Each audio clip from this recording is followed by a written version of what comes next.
Well, in the air, it has to be the Luftwaffe, and it is also the Imperial Japanese, both in the Imperial Japanese Navy and the Imperial Japanese Army. They both have air forces.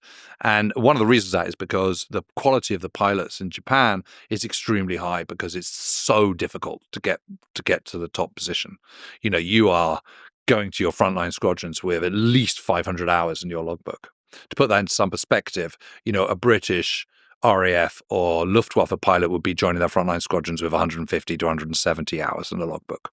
So it is that these guys are disciplined to within an inch of their lives.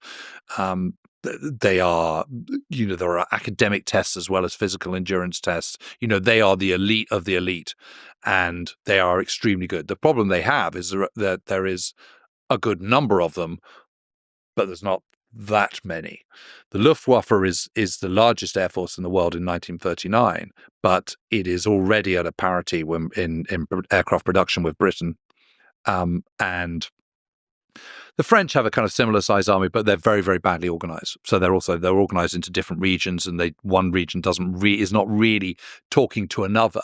And one of the problems that when Case Yellow, the German invasion of the West, starts, France's army of the air is spread throughout France and has its own little area. So you have one bunch of fighters and bombers in that block in the Marseille area. You have another block in kind of on the Brittany coast, and you have another block in around Sedan, and you have another that. So consequently, they're never able to kind of bring their full strength to bear. So it's although they've both got about 3,500 aircraft on paper, and about 2,500 that are fit to fly on any one given day, the Luftwaffe, because they're the aggressor, can choose how they mass their aircraft and where they attack and at when. So, in other words, the Luftwaffe can send over overwhelming amounts of bombers and fighter planes and pulverize a French airfield and catch them napping. And because the French don't have a defense system, they can't see whether they're coming. So their only hope is to kind of take off and just hope they stooge around the sky and hope they bump into some Luftwaffe. And of course, that's inherently inefficient, and they get destroyed.